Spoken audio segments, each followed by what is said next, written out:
Welcome back. Well, I have been riveted to Sheila Gunn Reid's Twitter stream. She is live tweeting a trial in Alberta, the trial of a church. Now, what has the church done? Has it violated the criminal code? Has it engaged in any form of violence? No, it has not.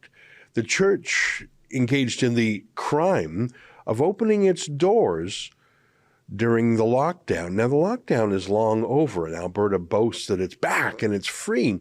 And yet Jason Kenney's hand-picked special church prosecutors are in court right now, going after the church, seeking over $1 million in fines for the fact that they dared open. The trial is in its second day today. Sheila Gunn Reid joins us now via Skype from Edmonton. Sheila, great to see you again. So today is, I think, day 2 of the trial. Is that right? This is day 3. So the first day they made the case to hear whether or not the judge would hear charter arguments.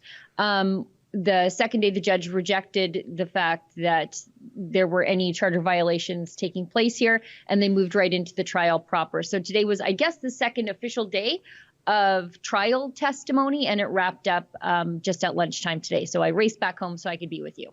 Thank you. And so you were physically in the courthouse. A lot of trials over the last 2 years have been conducted online, either by Zoom or some other system like that. So you're saying that was not the case. This was an in-person trial in Edmonton. Is that right? This is an in-person trial in Edmonton, and it's limited to just 10 people inside of the courtroom. Not that that would matter because I'm the only media there, but because of the restrictions on the number of people that can go into the courtroom, the supporters of Church in the Vine have to wait outside. The Edmonton courthouse still requires masks. There's still barriers everywhere. I even noticed a little sign on the elevator that if you go in the elevator, you have to face the wall. Oh my God. It's so crazy. It's so crazy. It's like COVID is still the most deadly thing ever at the Edmonton courthouse. Well, and you know what? We're laughing about it. You have to face the walls in an elevator. I guess there's lots of science-y thinking behind that one. Seriously, I wonder who came up with that. I've actually never heard that before. I wonder if some cockamamie judge came up with that. And the reason I say that is that these people are scientifically unreasonable. There is no special attribute to the coronavirus that makes it attack people in a courtroom as opposed to a liquor store or a grocery store or a bus or whatever. It's a reflection of the mania or the phobia of the judges themselves. And we saw this in the case of Justice Adam Germain with his bizarre and unfactual assertions in the case of Pastor Arthur Pawlowski, where he said, everyone in Alberta knows someone who has died from this virus, and we are in grave danger. Well, actually, no, boss, not everyone. It's extremely rare to die from it. The average age of death is around 80. These are people who are extremely sick to begin with. They could likely have died from the flu. In fact, many of the flu cases were counted as coronavirus. We see cases across the world being revised downwards. I think these judges are typically in their 60s and 70s. They're fraidy cats. They don't get out much. They're not hanging out at the bar. They're not going out to party. So they live extremely cloistered lives. By nature, they're rule followers. So they're terrified. And it's the fact that they're still living like the Japanese soldiers who were found in the Philippines in the 50s, still fighting against the Americans a decade after Japan surrendered. That's what these judges are like. And these are the people who are sitting in judgment of a pandemic lockdown case. He's got no chance. This church has no chance. No, I knew that the second the judge made James Kitchen, the lawyer, the Fight the Fines lawyer, working on behalf of Church in the Vine and Pastor Tracy Fortin, the judge makes the documents come to the judge on a dinner tray, like a cafeteria tray. So you give them to the court clerk who puts them on a cafeteria tray. And then this magical cafeteria tray somehow disinfects the documents, and then they're given to the judge. The clerk cannot hand the documents directly to the judge. They have to go on this magical cafeteria tray. So that should tell us exactly where we're going with this judge. And there's a lot of the same faces that we are seeing involved in this. For example, it's the same hunter-killer prosecutor that argued for the continued incarceration of James Coates, who is tasked with prosecuting Church in the Vine and the nice pastor's wife, Tracy Fortin. Really, they are not on trial here for violations of the public health order. They've never been accused of that. They are in trouble for obstructing a health inspector from coming into the church to continue to disrupt the church. They tried to make arrangements with this health inspector to come into the church at a time when no one was praying or worshiping, but the health inspector stood them up. I found out there was a joint task force, like a JTF style task force of city bylaw officers, city cops, and Alberta Health Services, whose duty was to go around and check churches for COVID compliance. And at one point, there was testimony that the health inspector admitted to her and the bylaw officers were running around the church like these biomedical police state lemmings. They were everywhere and taking pictures of people as they were actively engaged in worship and prayer. They were in the children's room, like the little Sunday school for the little ones. They were in there. The bylaw officers were in there milling around. This is a church where, I mean, it's a big church, but everybody knows who everybody is. And there was testimony today that when they barged into the church, the congregants reacted with horror. They ran to Pastor Tracy and said, "Oh my goodness, it looks like the cops are here in the middle of our church." And yet, the Crown is asserting that none of this was disruptive to the ongoing services. At one point, the health inspector tried to talk to Pastor Rodney, the lead pastor of the church, while he was giving services. Oh, I mean, my it's just, God. It's absolutely insane what the testimony that I heard. Do you think for one second, you use the word church a lot. Of course, we live in a multi-ethnic and multi-religious society. I know for a fact Edmonton has Sikh temples, Jewish synagogues, Muslim mosques. Do you know at all if this hunter-killer task force set up by Jason Kenney, if it went to any other religious groups and their houses of worship, or if it was, as you described, simply targeting the Christian churches?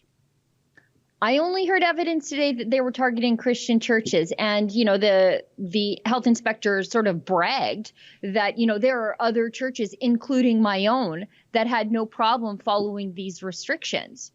There's no allegation that Church in the Vine wasn't following the restrictions. They just didn't want the state running loose, running amok inside their church while they are actively praying. Yeah, and you know what? And I happen to know that disrupting a religious gathering actually is a crime in the criminal code. If some hobo, some vandal, Satanist, some troublemaker, some mischief maker, someone with a grudge were to enter a church during a service and disrupt it, that is actually a criminal code offense. And if as you say, the Jason Kenney's hand-picked team barges into a church, goes to the kids' room and takes photos, I would shout, pedophile alert, stranger danger, who is the perv coming in to take photos of children not their own, uninvited without a warrant? That is seriously gross stuff.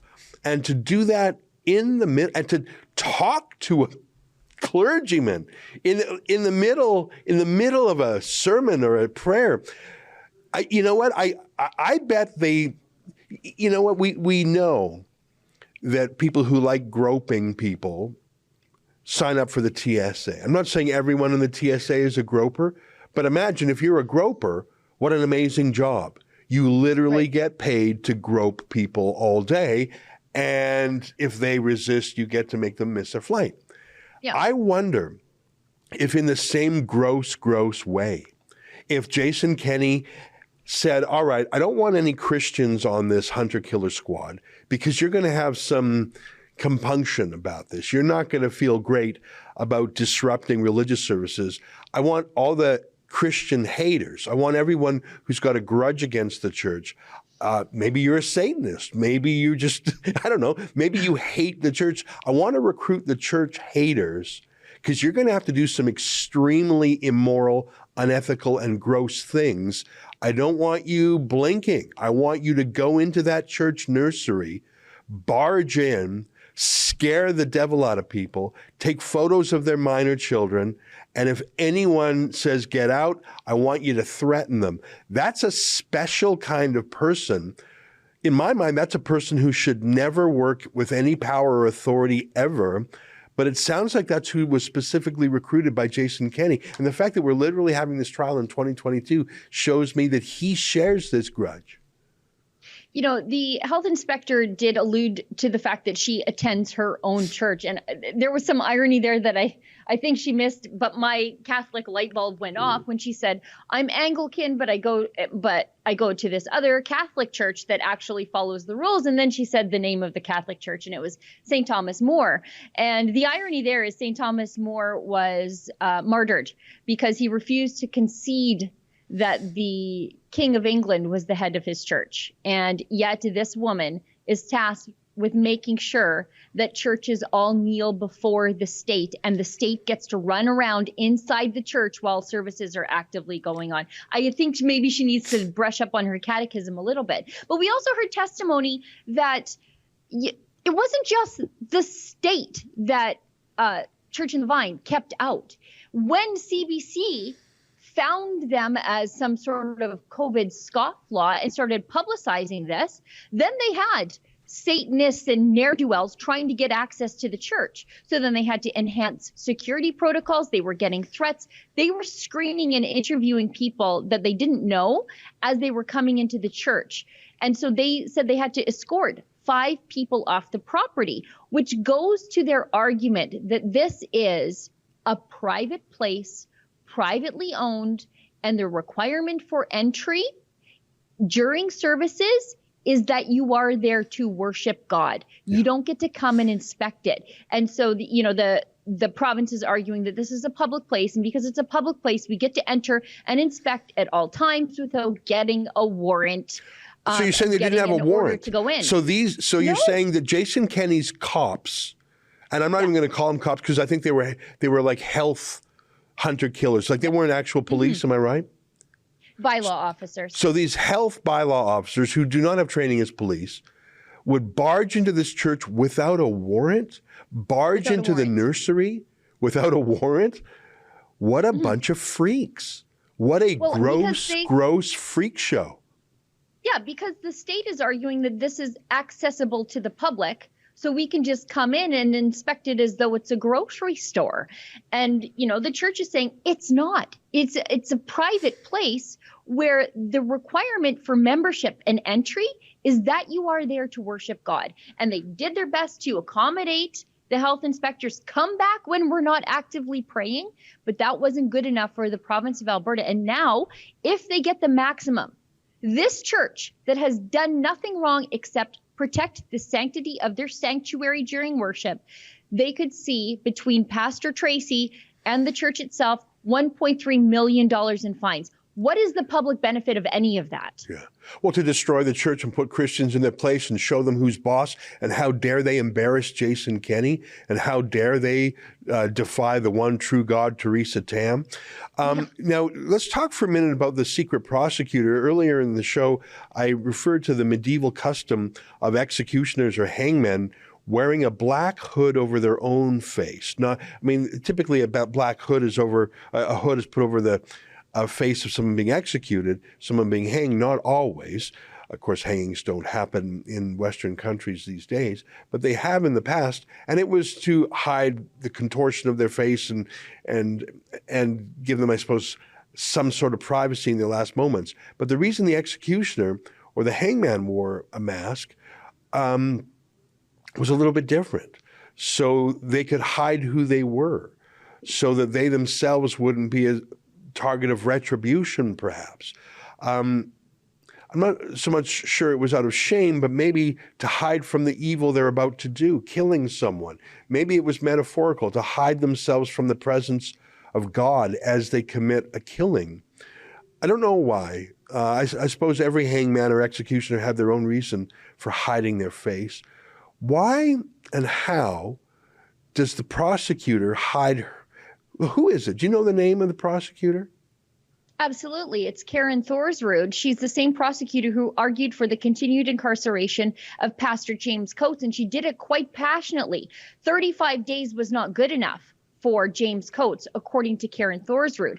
And in that trial, the judge allowed her to remain anonymous.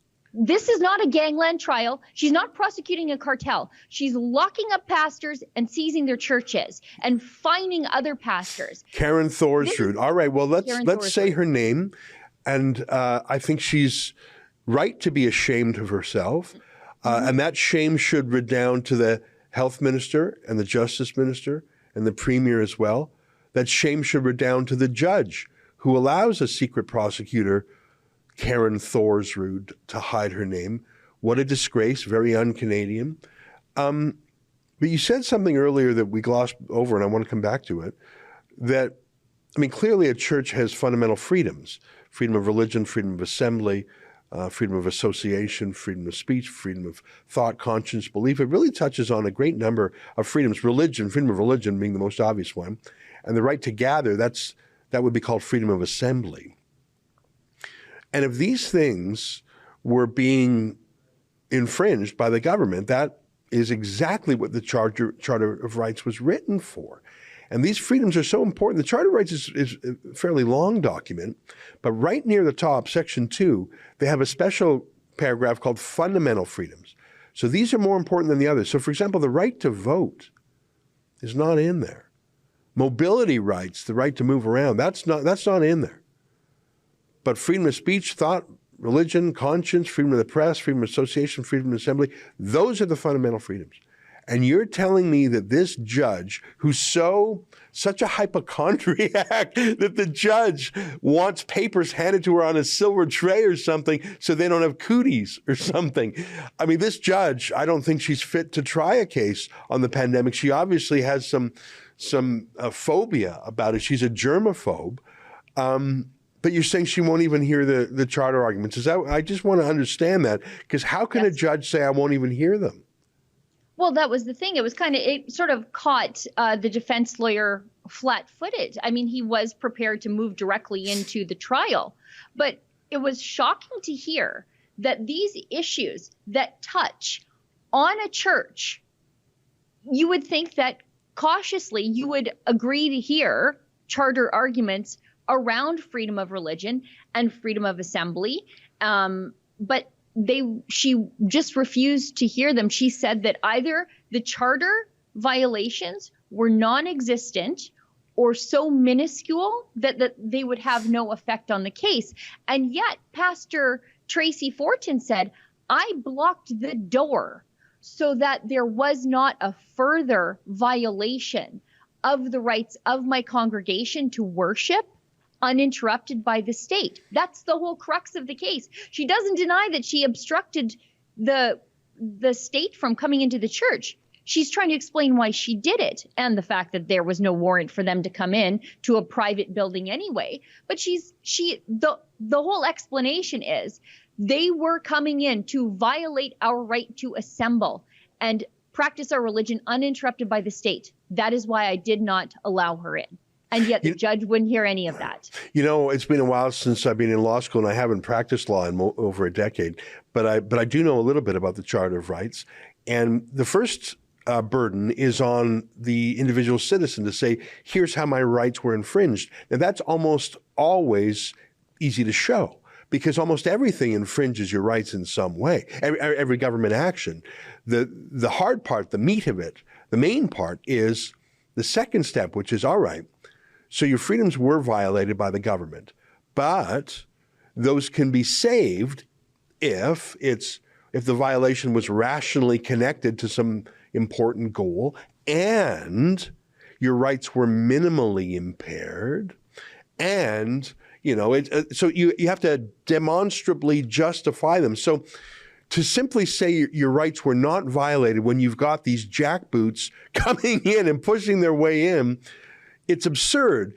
What you do in a charter analysis, you say, okay, there was a violation, but was it rationally connected to a goal? Was it minimal impairment? Was it proportionate? I think those are the tests called the Oak test.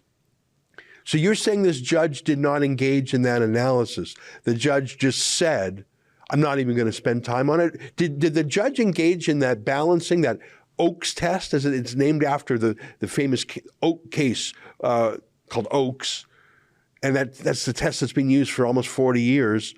You're saying the judge did not even go through the motions of the Oakes test? There was maybe 5 minutes of explanation, but she came to the conclusion that the violation of their charter rights was non-existent or so minimal that it would be of no consequence in the case whatsoever. You know, I think we got ourselves a candidate for the High Court of Beijing here. I mean, if Beverly McLaughlin ever steps down from her perch working for the Chinese judiciary, maybe this judge will fit right in. You've got a germaphobe judge who wants documents handed to her on a silver plate. She probably sprays them with Windex before she reads them. If you're in the elevators of her courthouse, you got to stare at the wall because that's what science would say. She gives less than 5 minutes treatment to charter arguments, and she allows a prosecutor, Karen Thorsrud, to have the executioner's mask on her to keep herself secret. I'm going to go out on a limb here, Sheila, and say just a hunch here that this church is going to be convicted. I don't know. I feel it in my bones. I do too. Just based on everything that I saw in the courtroom. I mean, there was things that the prosecutor said that the judge just sort of let slip by, calling the congregants at the church followers of Pastor Tracy and Pastor Rodney as though they were, cult leaders as opposed to just regular old pastors. It's been a very strange couple of days.